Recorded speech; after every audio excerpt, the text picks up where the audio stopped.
La suite de la bagarre pour les phases finales. 3 places toujours en jeu, 4 équipes toujours en course, et notamment Castres, 4e, qui recevait la lanterne rouge. Mont-de-Marsan-Castres, bien placé, oui, mais toujours pas assuré d'un barrage à domicile, avec des Castrés qui ont du mal ces derniers temps face à des équipes a priori plus modestes. Attention donc au piège montois. Jérôme Pinault. Pour garder sous pression ses joueurs, Laurent Travers a différé de 48 heures l'annonce du groupe pour affronter Mont-de-Marsan. Ce match doit être pris très au sérieux et à ce petit jeu, c'est Mont-de-Marsan qui semble hors jeu. On n'est pas là on n'est pas en vacances. Les vacances, c'est en 3 semaines, c'est pas aujourd'hui. Julien Tastet à l'échauffement a tiré le signal d'alarme car Castres, ici en bleu, a pour objectif de s'imposer avec le bonus offensif pour avoir son destin en main lors de la dernière journée. Dès les premières minutes, Andrew est à l'attaque. Il serre sur l'aile son pilier. Wangui feinte la passe et marque le premier essai après seulement 3 minutes. Castres prend le match par le bon bout. Le score 5-0. Mais Mont-de-Marsan, comme à son habitude, joue les empêcheurs de tourner en rond. 2 pénalités de Vignes-Tuquet et ce drop permettent à Mont-de-Marsan de mener d'un tout petit point 9-8 à 5 minutes de la mi-temps. Oui, vous avez bien entendu, Mont-de-Marsan est en tête et prend confiance.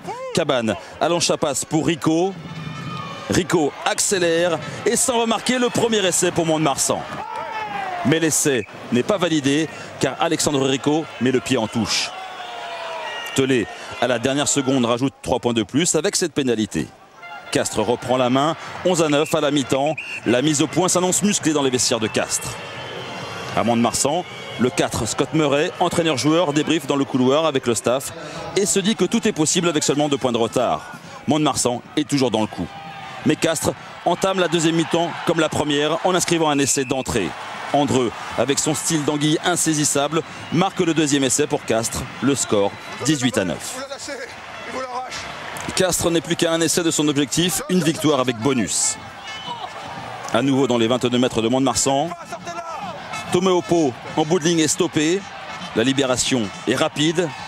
Et Bonnefond surprend tout le monde en s'emparant du ballon. Il tend le bras et marque le 3e essai. Monsieur Lafont a un doute. Sur le ralenti, pas de souci. Le ballon est bien aplati. Castres obtient le bonus offensif à la 54e minute. 10 minutes plus tard, touche à 10 mètres de l'embut de Mont-de-Marsan. La crampe, préférée à Cocotte, ouvre petit côté.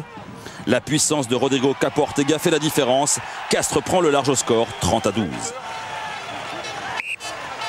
Laurent Travers se détend, mais pas pour longtemps. Autour de Mont-de-Marsan de camper dans les 22 mètres et d'être dangereux.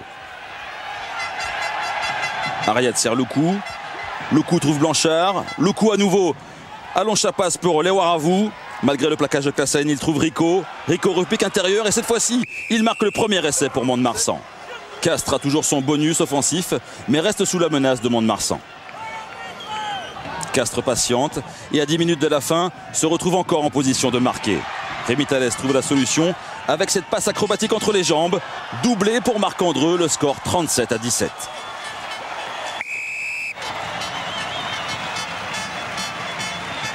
Le score est lourd pour les joueurs de Mont-de-Marsan. Fatigués, ils perdent à nouveau le ballon.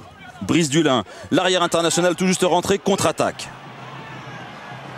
Il fait la différence sur cette action et sert Martial pour le dernier essai. Score final, 44-17. Mission accomplie pour Castres avec la victoire et le bonus. Un dernier regard sur les résultats pour Laurent Travers. Avant de se laisser aller, c'était le dernier match des 2 entraîneurs au stade Pierre-Antoine. Car l'an prochain, l'Habité Travers entraîneront le Racing. Le Racing, c'est d'ailleurs le prochain déplacement du Castres Olympique. Laurent Travers, à la fin du match, a promis au public de revenir ici pour jouer le barrage.